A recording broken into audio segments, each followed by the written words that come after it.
అందరికీ నమస్తే అండి. పోలీసులు అంటే జగన్మోహన్ రెడ్డికి కానీ, వైసీపీ నాయకులకు కానీ, వైసీపీ కార్యకర్తలకు కానీ ఏమాత్రం రెస్పెక్ట్ ఉండదండి. అవసరమైతే వాళ్ళపైన దాడులకు కూడా వెనకాడరు, వాళ్ళపైన దాడులు చేయడానికి కూడా వెనకాడరు. నేను ఎందుకంటానంటే, నిన్న జగన్మోహన్ రెడ్డి వెళ్ళి గంజాయి బ్యాచ్కి మద్దతు తెలిపొచ్చాడు. ఇవాళ అంబటి రాంబాబు అదే పోలీసులపైకి దురుసుగా పళ్ళు కొరుకుతూ ఆల్మోస్ట్ ఇంకా కొట్టుకునే స్టేజ్ వరకు వెళ్ళిపోయారండి. ఒకసారి ఆ వీడియో చూపిస్తాను మీకు.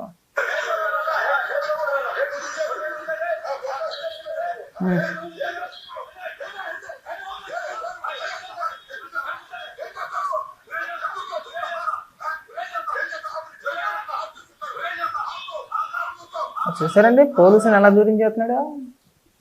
నువ్వు ఆపు నీ సంగతి చూస్తాను అంటున్నాడు. మీలాంటి వాళ్ళు ఇలా ఉండబట్టు కదా గంజాయి పెంచి అలా రెచ్చిపోయేది అంబటి రాంబాబు. మిమ్మల్ని చూసుకునే కదా, మీ సపోర్ట్ చూసుకునే. రాష్ట్రంలోని సైకోగాలు ఎక్కువైపోవడానికి గల కారణం ఏంటంటే ఇదిగో మీరే. కొత్త ఎత్తున్నాడు, ఎంత ఉన్నాడు, పనులు తెస్తున్నాడు, కళ్ళు పెట్టేసుకొని ఏం చేస్తావు నువ్వు? ఇలాంటి మాటలు మాట్లాడుతూ ఉంటావు కదా, రేపు పొద్దున్న నీ కార్యకర్తలు కూడా అలాగే మాట్లాడతావు పోలీసుతో. నువ్వు ఒకప్పుడు మంత్రి కావచ్చు, ఇప్పుడు ఎమ్మెల్యే కూడా కాదు నువ్వు, అవునా? మనం ఇవ్వాల్సిన మర్యాద మనం ఇవ్వాల్సిందే.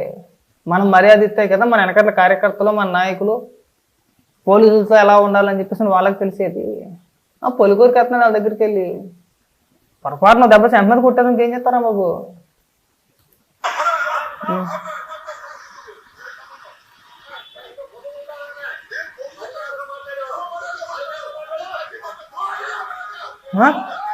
అడుగుతున్నాడండి. అయ్యి బాబా, అంత పెద్ద మొగుడు నువ్వు అర్థానికి ఏరాం బాబు? కాలు చేసి తిప్పేస్తాను, అనవసరంగా నువ్వు పోలీసు వాళ్ళతో పెట్టుకొని వీళ్ళు కేకలు వేసి నేను ఎంత తేల్చేస్తాను అని సంగతి చూసేస్తాను డామ్ అర్థ భయపడిపోతారా?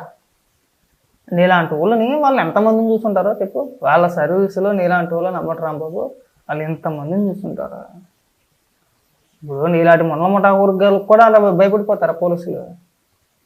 అయితే వయసులో పెద్ద కూడా అని చెప్పేసి కాస్త ఆగుంటారు, కానీ లేకపోతే ఈ పాటికి బొబ్బాయికి సెక్కినట్టు సెక్కేద్దాను నేనైతే కనుక. అలా ఎవడైనా అంటే నువ్వు రాజకీయ నాయకుడు కాకుండా ఇంకొకటి ఎవడైనా అయితే కనుక ఈ పాటికి తోలు తీసి ఏదో పెట్టేద్దరు కదా.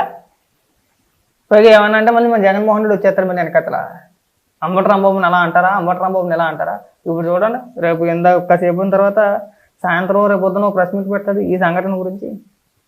నేను చాలా శుద్ధపోసని, నేను అసలు పోలీసులు ఏం అనలేదు, వాళ్ళే నా పైన దాడికి వచ్చారని చెప్పి మాట్లాడతాడు. ఇక్కడ వీడియోలో కనబడుతుంది కదా, ఎవరు దాడి చేస్తున్నారండి, ఎవరు దురుసుగా మాట్లాడుతున్నారు? అంబటి రాంబాబేనా? కానీ దానికి రివర్స్లో మాట్లాడతారు.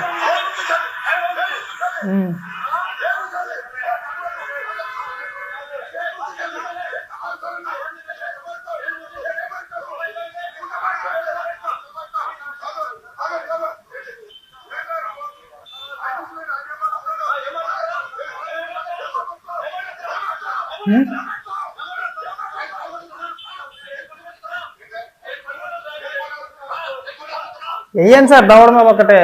ఆడి పళ్ళు కొరకడం ఏంటో, ఆడేంటాడు ఎరగడం ఏంటో అక్కడ తాగిపోతే. ఆడు ఎప్పుడైతే పళ్ళు కొరికాడో లాగిపెట్టి సెంట మీద ఒక్కడ వేసినా కానీ తప్పలేదు. కొట్టకూడదు కానీ వాస్తవానికి చెప్తున్నా. రేపు పొద్దున్న ఈయన చూసుకొని ఇలాంటి పొగుడిగలు ఇంకొంతమంది బయటకు వచ్చి ఇలాగే మాట్లాడుతూ ఉంటారు. నేను మన పెద్ద బీగుడుగాడు అంబటి రాంబాబు, నాకు అర్థం కావట్లా. అంటే మీరు బయటకు వస్తే అందరూ కూడా వత్తాసు పలికితా, సార్ రండి సార్ అని చెప్పి ఒంగుని మీరు దండాలు పెడతారా? అది మీ రాజ్యం అయిపోయింది. అది మీరు అధికారంలో ఉన్నంతసేపు సలాములు కొట్టించుకున్నారు, రౌడీజాలు చేశారు, గుండాయిజాలు చేశారు. ఎప్పుడు నడవగా అవన్నీ కూడా అంబటి రాంబాబు. మన పోలీసులతో ఎలా మాట్లాడాలో మనకు తెలియాలి కదండి. ఇంత ఉన్నాడు, ఎగురుతున్నాడు అండి. మిమ్మల్ని చూసి మీ కార్యకర్తలు, వాళ్ళని చూసి ఇంకొకరు, వాళ్ళని చూసి గుండాగాళ్ళు, వాళ్ళని చూసి రౌడీ బ్యాచ్, గంజాయి బ్యాచ్ పెంచి పోషించేది మీరే కదా. పైగా బయటకు వచ్చి ఏమి శుద్ధపూస, ఎరగని శుద్ధపూసలా మాట్లాడతాడు ప్రెస్ మీట్ పెట్టి. నేను చాలా అమాయకుని, నాకేమి తెలియదు. ఈ వీడియోలో ఏం చేస్తున్నా కనబడుతుందా? నువ్వు ఎగురుతున్నావా, ఆయన మాట్లాడుతున్నాడా? అంబటి రాంబాబు ఈ వీడియో చూసినప్పుడు ఎవడైనా సరే తప్పు నీదే అంటాడు కదా, ఎవడైనా సరే తప్పు నీదే అంటాడు. ఎందుకంటే అనవసరంగా నువ్వే ఎగురుతున్నావు అక్కడ, ఏలి చూపించేసి పెద్ద పెద్ద కేకలు వేసుకుంటా పోలీసు వాళ్ళ మీద పొల్లు కొరికేస్తున్నాడండి. చేతికి ఓటంగా దొరికేస్తావు అక్కడ. ఏడ్రా పొలు కొరుకుతుందని చెప్పి ఒక్క దెబ్బ కొట్టారనుకో ఉన్న బరువు పోతే కొట్టరు. కానీ ఉదాహరణ చెప్తున్నా అలాగే అవతల వ్యక్తులు కూడా నీలాగే టెంపర్ ఉండి లేదంటే షార్ట్ టెంపర్ ఉన్న వ్యక్తులు అనుకో, వీడంతా వీడి బతికెంత నా మీద పొల్లు కొరికేస్తున్నాడు అని చెప్పి ఒక దెబ్బ వేయడు అనుకో, ఉన్న రూపాయలు అక్కడ. దయచేసి రౌడీయిజాన్ని ప్రోత్సహించద్దు. అర్థమైందా? పోలీసు వారు చెప్పినప్పుడు శాంతియుతంగా వినాలి. నువ్వు మాజీ మంత్రి కదా, నువ్వేం కార్యకర్తవు ఇంకొకడు కాదు కదా, లేదంటే దానిపోయి గణవగడి కాదు, గోండాగడివి కాదు, గంజాబేచి అసలే కాదు కదా. మనం మర్యాద ఇచ్చిపుచ్చుకోవాలి కదండి. నేను మాజీ మంత్రి అన్న మాత్రాన ఏది పడితే మాట్లాడుతానంటే కుదరదు కదా. ఇప్పుడు నువ్వు మాజీ మంత్రి అండి, ఎమ్మెల్యేవి అయినంత మాత్రాన, అంటే ఇప్పుడు కాదు, మాజీ ఎమ్మెల్యేవి మాజీ మంత్రివి అయినంత మాత్రాన నాకు ఇష్టం వచ్చింది మాట్లాడతాను, నన్ను ఎవడు అడ్డుకోకూడదు, నన్ను ఆపకూడదంటే అవి కుదురుతాయా రాంబాబు? చెప్పు, మనలో మనమాట అవన్నీ కుదురుతాయా? దరిద్రులారా, రాష్ట్రాన్ని నాశనం చేసింది కాకుండా, వ్యవస్థలన్నింటినీ నాశనం చేసింది కాకుండా, వాళ్ళు తిరిగి పోలీసుల పైన మళ్ళీ మీకు గుండాయిజమా, మీరు రౌడీయిజమా, పైగా దానికో పేరు ఇట్టేసుకున్నారు మీరు వెన్నుపోడుతాను అని చెప్పేసి అని. మీ వైసీపీ నాయకులేమో ప్రజలకు శాపనార్థాలు పెడతారా? ఓ వీడియో చూశాను నేను,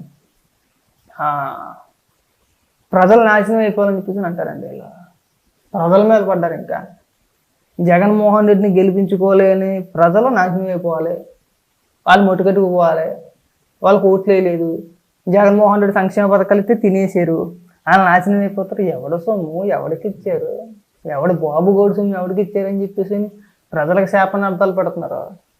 అంటే జగన్మోహన్ రెడ్డి ఆస్తులం మనకు ఇవ్వలేదు, లేదంటే రాజశేఖర రెడ్డి గారికి సంపాదించిందే మనకు అమ్మేసి ఇవ్వలే, వాళ్ళ కుటుంబ ఆస్తులు మనకి రూపాయి పంచలేదు. ప్రజల సొమ్ము ప్రజలకు ఇచ్చారు, అప్పులు చేసి పంచారు, అది ప్రజల సొమ్ము. ఆ అప్పు అనేది రేపు రాష్ట్ర ప్రభుత్వం చెల్లించాల్సిందే కానీ జగన్మోహన్ రెడ్డి ఇంకొకరు చెల్లించరు. మరి మీరు ప్రజలను ఎందుకు కించపరుస్తున్నారండి? ప్రజలకు శాపనార్థాలు ఎందుకు? మీరు జనాలను ఎందుకు తిడుతున్నారు? ప్రజలను తిడుతున్నారండి. వాళ్ళు వెన్నుపూడదనం అని చెప్పేసి అని ఒక కార్యక్రమం పెట్టుకొని, ఆ కార్యక్రమంలో కొంతమంది వైసీపీ నాయకులు మాట్లాడి ఎలా ఉన్నాయంటే జనాలను తిడుతున్నారు.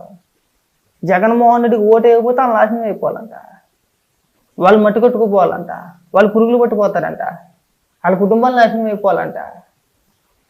ఇవా మీరు పెట్టే శాపనార్థాలు? అందరూ అంతే, నువ్వనే కాదు, అందరూ అంతే. అంటే సామాన్య ప్రజలపై మన ప్రతాపాలు చూపించుకుంటారు. మీకు ఓటు అయిపోతే నాశనం అయిపోవాలా, మీకు ఓటు అయిపోతే కుటుంబాలు ఓటు పడిపోవాలా, మీ ఇంట్లో సొమ్యం తీసుకొచ్చి మాకు ఏమైనా ఇచ్చారా? అంటే అసలు లాజిక్ లేకుండా మాట్లాడతాయంటే అంబటరాంబాబు మీరు. అసలు మీకు బుర్రపని చేస్తుందా? మీరు రాజకీయ నాయకులుగా ఎలా చల్లమని అవుతారో మాకు ఇవాళ కూడా అర్థం కావట్లా. మీరు గొర్రెల మంద, జగన్మోహన్ రెడ్డి గొర్రె, జగన్మోహన్ రెడ్డి మీ అందరికంటే పెద్ద గొర్రె, లీడర్ అనుకోవాలి. ఇంక మళ్ళీ మా దృష్టిలో మీ గొర్రెలందరికీ కూడా జగన్మోహన్ రెడ్డి నాయకుడు అనుకోవాలి. నేను ఆ వీడియో కూడా వినిపిస్తాను, నెక్స్ట్ వీడియోలో దాని మీదే చేస్తా. జగన్మోహన్ రెడ్డి ఓటు వేయలేదని చెప్పేసి అని రాష్ట్ర ప్రజలందరూ సర్వనాశనం అయిపోవాలని చెప్పేసి అని శాపనార్థాలు పెడుతున్నారండి వైసీపీ నాయకులు. ఇలా మళ్ళీ అధికారంలోకి వచ్చారనుకోండి, అంటే రారు, 99% రారు, అధికారంలోకి వచ్చే అవకాశమే లేదు. వాళ్ళ ఊహలు ఏవైతే ఉన్నాయో వాటిని మనం ఇక్కడి నుంచే తుంచేయాలి. ఆల్రెడీ ఈసారి 11 వచ్చినాయి కదా, నెక్స్ట్ టైం శుభ్రంగా ఆ 11లో ఒకటి తీసేసి 1, 2 పడేస్తే ఈ అతి పేలాపన, ఈ అతి మాటలు, ఈ రౌడీ ఈజాలు, ఈ గోండా ఈజాలు ఇవి తగ్గించుకుంటారు. అంబటరాంబాబు కంగారు పడమాకండి, మీకు టైం దగ్గరికి వచ్చేసింది, ఆ రోజు మాట్లాడుకుందాం.